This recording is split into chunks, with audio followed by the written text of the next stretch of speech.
आप देख रहे हैं एकलव्य एजुकेशन सेंटर और मैं हूं केवल आपके सामने।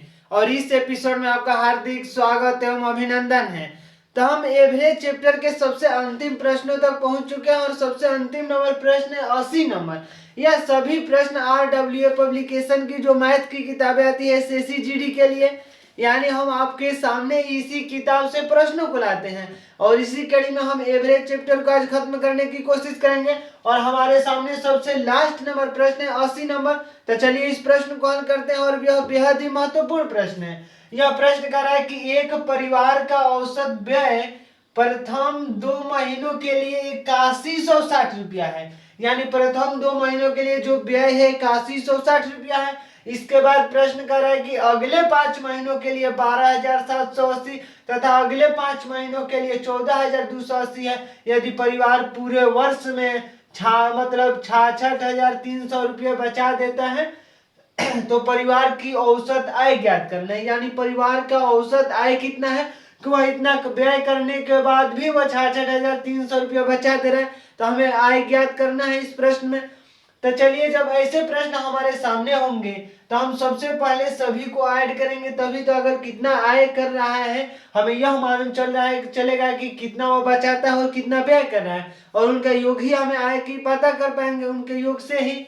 तो चलिए इस प्रश्न को हल करते हैं। तो प्रश्न कर रहा है कि एक परिवार का औसत मासिक व्यय प्रथम 2 महीनों के लिए 8160 रुपया है। यानी 2 महीनों के व्यय का जो योग हो जाएगा, 2 महीनों के व्यय का योग, 2 महीनों के व्यय का योग बराबर व्यय का योग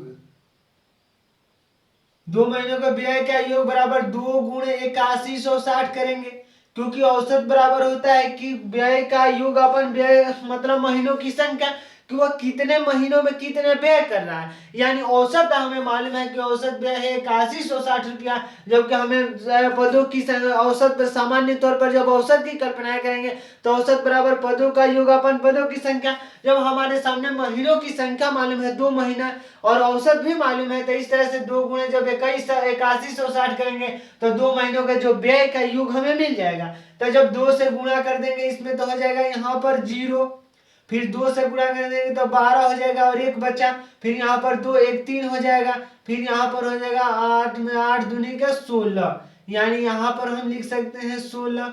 तो हो जाएगा 16,320। 2 0 0 2 6 के 12 के 2 1 बच गया, 2 1 3 और 2 8 का 16, यानी 16,320 रुपया। 2 महीनों के जो व्यय का योग हो जाएगा 16,320 रुपया। इसके बाद आगे प्रश्न कर रहा है कि अगले 5 महीनों के लिए व्यय 12,780 है। यानी अगले 5 महीनों के व्यय का योग, अगले 5 महीनों के व्यय का योग, अगले 5 महीनों के व्यय का योग बराबर लिख सकते हैं, व्यय का योग बराबर में हो जाएगा 5 गुणे, और औसत जो व्यय है अगले 5 महीनों के लिए 12,780 है। यानी औसत 12,780 है। तो हम 5 महीनों के जो व्यय का योग निकाल सकते हैं कि औसत गुणे पदों की संख्या। तो हमारे सामने महीनों की जब संख्या मालूम है 5 महीनों के लिए और जो औसत व्यय है 12,780, जब गुणा करेंगे तो यहाँ पर 0 हो जाएगा, 8 बचेगा 40, 4 बच गया, और फिर 5 7 का 35, 4 39, 3 बच गया, अब 5 दूनी 10, 3 13, 1 बच गया, 5 1 6, यानी 63,900 हो गया। 5 0 0 8 बचेगा 40, 4 5 7 को 35, 4 39, 3 बच गया, 5 दूनी 10, 3 13 और 5 कम है 5 5 1 6 हो गया। तो 63,900 रुपया, यानी अगले 5 महीनों के जो व्यय का योग हो जाएगा 63,900 रुपया। फिर आगे प्रश्न करेगी तथा अगले 5 महीनों के लिए व्यय है 14,280। यानी अगले 5 महीनों के व्यय का योग, अगले 5 महीनों के व्यय का योग, अगले 5 महीनों के व्यय का योग बराबर में लिख सकते हैं, व्यय का योग अगले 5 महीनों का व्यय का योग हो जाएगा 5 गुणे 14,280, क्योंकि अगले 5 महीनों का जो औसत व्यय है 14,280, तो 5 गुणे 14,280 करेंगे तो हो जाएगा, यहाँ पर 0 हो जाएगा, 8 5 का 40, 0 4, 5 दूनी का 10, 4 14 हो जाएगा, यहाँ पर 5 4 20 अब बी यहाँ पर 5 दूनी का 10, 10 4 14, 1 बच गया। और 5 चौका 20, 1 21, 2 बच गया, 5 2 7, यानी 71,400 रुपया हो गया। यानी अगले 5 महीनों को जो व्यय का योग है यह सभी रुपया में है। शायद हम नहीं भी लिखेंगे तो आप समझ पाएंगे। तो इस तरह से हो जाएगा कि अगले 5 महीनों के जो व्यय का योग हमें मिल गया 71,400 रुपया, यानी 5008 पैसे का 40 के 04, और 5 दूनी का 10 4 14, 1 बच गया, 4 बचेगा 20, 1 21 2, और 5 2 7, यानी 71,400 रुपया। तो हमें जो व्यय का योग है और बचत बराबर लिख सकते हैं कि यहाँ पर बचत बराबर में हो जाएगा 66,300। बचत बराबर में हो जाएगा 66,300, यानी जो 12 महीनों कुल व्यय जब हम ज्ञात करेंगे कि जो कुल व्यय कितना हो रहा है तभी तो हम आय की कल्पना करेंगे। यानी जो कुल मतलब कुल व्यय बराबर लिख सकते हैं कि जो व्यय बराबर कुल हो जाएगा, कुल व्यय बराबर लिख सकते हैं कुल व्यय प्लस बचत। कुल व्यय प्लस बचत की जब हम बातें करेंगे, कुल व्यय प्लस बचत बराबर में हो जाएगा, यहाँ पर अगर जोड़ेंगे सभी को हो जाएगा तो यहाँ पर जीरो, यहाँ पर हम ऐसे जोड़ रहे हैं, यानी जब 16,320, फिर है 63,900, उसके बाद 71,400, तो 71,400 लिख दे रहे, फिर है 66,300, तो 66,300 इन सभी को जोड़ करेंगे तो हो जाएगा 0, यहाँ पर बच गया 2, फिर यहाँ पर 9 3 12, 9 6 15, 15 4 19, यानी 9 4 13, 13 6 19, इस तरह से भी हो गया। तो 1 बच गया, 6 3 9 1 10, 10 4 16 1 17, 1 बच गया, फिर 6 6 12 1 13 7 20, और 20 1 21, यानी हो जाएगा 217 900।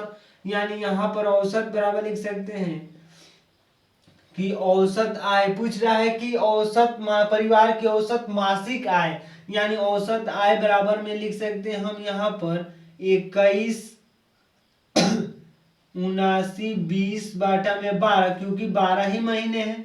तो इस तरह से जब कितना व्यय कर रहा है तभी तो हम मालूम कर पाएंगे। तो बचत भी कर रहा है 66,300 रुपया, तो जब हम इसमें भाग देंगे यानी औसत आय बराबर हो जाएगा कुल व्यय का योग अपन महीनों की संख्या। तो महीना 12 है और 12 महीनों में व्यय भी कर रहा है, इतना व्यय किया और बचत इतना किया, तो इसी तरह से हमें आय मिल जाएगा। यानी व्यय जब इतना करने के बाद उसे जब इतना 66,300 रुपया का बचत हो रहा है, यानी कुल जो आय है उसका इतना है, तो कुल आय का योग अपन 12 करेंगे तो हमें मासिक आय मिल जाएगा कि उसका मासिक आय क्यों है, यह पूरे वर्ष का जो आय है इतना है। तो पूरे वर्ष का आय में जब 12 महीनों से गुणा कर देंगे तो हमें मासिक आय मिल जाएगा। जब ऐसे भाग करेंगे इसमें, जब भाग करेंगे इसमें 217 920 में 12 से तो हो जाएगा 12, यहाँ पर बच गया 9, 9 2 97, 12 में 8 से गुणा कर देंगे तो 96, और यहाँ पर 1 बच गया, फिर 9 19, फिर यहाँ पर 1 से तो 12, यहाँ पर 7 बच गया, फिर 2,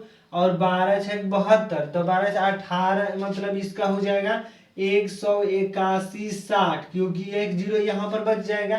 तो इस तरह से बच गया। तो कुल मासिक जो आय हो जाएगा, कुल आय औसत आय बराबर हो जाएगा 18,160 रुपया, यानी मासिक आय की बातें करें, औसत मासिक आय, यानी हम यहाँ पर ऐसे लिखना चाहेंगे कि औसत मासिक आय बराबर औसत मासिक आय है यह। तो औसत मासिक आय बराबर में हो जाएगा यहाँ पर 18,160 रुपया। तो आइए एक बार विकल्प को देख लेते हैं कि विकल्प क्या कह रहा है, और 80 नंबर प्रश्न है।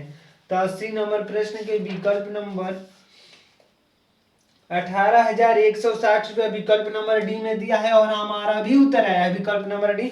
शायद आप देख पा रहे होंगे 80 नंबर प्रश्न और सबसे अंतिम नंबर प्रश्न है। इसके बाद यहाँ पर विकल्पों की चर्चा हुई है, यानी 80 नंबर प्रश्न के विकल्प नंबर डी में 18,160 रुपया। शायद आप देख पा रहे होंगे। तो इस तरह से हम 80 नंबर प्रश्नों को हल कर चुके हैं और इस एवरेज चैप्टर को भी खत्म कर चुके हैं पूरी ताकत के साथ, और हमारा उत्तर आया 18,160 रुपया। तो आज के इस एपिसोड में बस इतना ही। अगर आप हमारे चैनल के साथ नए जुड़े हैं तो हमारे चैनल को कर दीजिए सब्सक्राइब, ताकि हमारे द्वारा अपलोड किया गया हर वीडियो आपके पास सबसे पहले पहुंच जाए। तो धन्यवाद, थैंक यू।